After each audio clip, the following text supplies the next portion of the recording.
We love our snooker heroes. We support them. We really want them to rule the snooker world. They have given us their best to cherish, celebrate that moment. But as like any other sports person, they have their own share of controversies in snooker. Hi guys, my name is Puneet. You are watching RapidLeaks. Today we will present you the top 5 most controversies in the snooker. Ronnie's refusal to go for 147. In 2016, Welsh Open, Ronnie was in mood to go for 147 against Barry Pinches. After potting the 5th black, he asked the marker about the 147 prize money. He was a little bit disappointed after knowing that the prize for getting 147 only 10,000 pounds.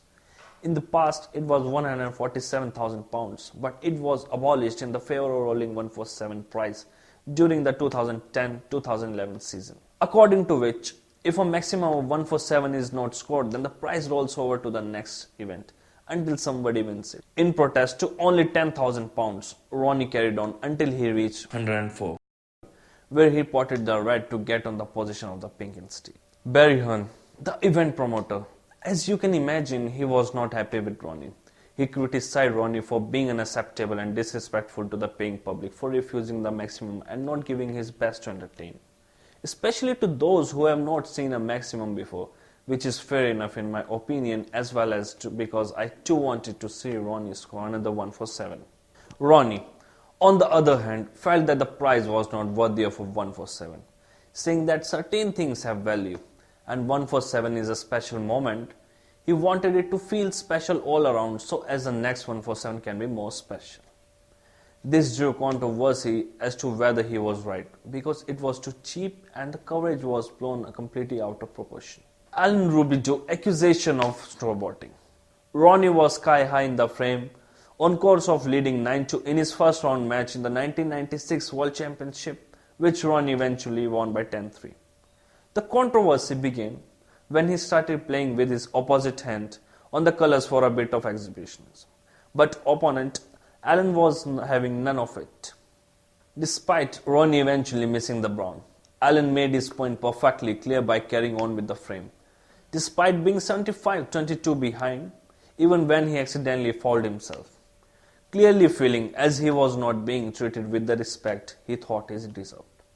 Alain extended the frame by 8 more minutes, mainly helped by Ronnie refusing the pink a couple of times just to make his own point. Alain argued that his excessive exhibitionism was unnecessary and not acceptable for a professional match, and was only playing left-handed just to rub it in, as he left without shaking hand with Ronnie in disgust. The unapologetic Ronnie, of course, was not bothered by his antics, claiming that he plays left-handed in practice anyway, and that it would be boring if everyone acted in the same professional manner. Mark Allen's allegation. This was during the 2012 World Championships, whereby half of the top 16 got knocked out of the first round, one of which was Mark Allen, who lost 10-6 to the unknown outsider Cao Yipan. This was a shocking result in itself, as he was number 83 in the ranking. It was also the first time that he even qualified for the televised stage of a ranking event. There was one incident, though, that certainly touched the nerve of a pistol.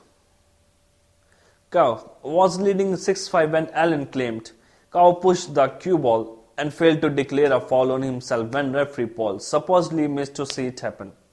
Video footage proved that inconclusive, and Cao claimed he was so focused on playing he didn't even notice, though commentators Terry and John seemed to agree that it was a push shot.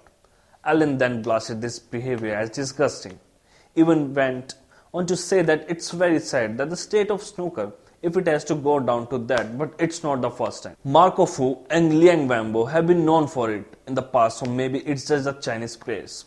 Even Steve Davis butted in this with the claim that he does not think Chinese players are prone to cheating, but it is mainly the question of whether the outburst was actually justified.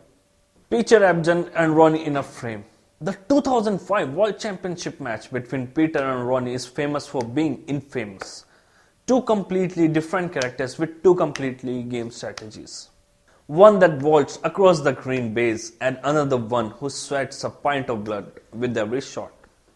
This is where all the arguments and suggestions about shot clocks accusations of cheating via slow play came from. It also brings up the idea of whether flashy, attractive, and attacking play should be given up at the expense of playing ugly to win. Ebdon taking 3 minutes over a shot and taking more than 5 minutes constructing a break of 12 is not pretty, especially when Ronnie described it as the most painful experience of my snooker career. But that wasn't why it was controversial. It was because this match was split into two camps. One where fans appreciated how Peter defused the Rocket with his tactics and his determination to fight back from 8 to down to win 13-11. Where then, there were those viewers who complained about how slow he was and accused him of cheating by playing deliberately slowly. John Higgins' Fateful night. This is a complicated case and hard to explain simply. After Higgins lost to Steve Davis 13-11 in the 2010 World Championships, he and former manager Pat went to Ukraine under the pretense of organizing a series of events linked to the World Series of Snooker. However, both men were filmed by undercover reporters from the now defunct News of the World, and the newspaper released a video claiming evidence of them discussing the possibility of losing frames for money. Higgins claimed that he hadn't done anything wrong and would never fix a frame, and was playing along while in fear of the safety. In the end, 2 serious charges of match fixing and corruption were dropped after the full footage was seen.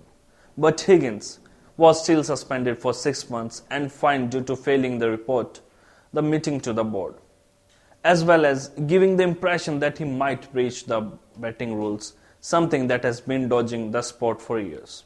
So guys, these were the top 5 most controversies in snooker. If you guys like this video, like, share, comment, and do subscribe to our YouTube channel. If you have any suggestion for our next video, you can drop your message in our comment section box.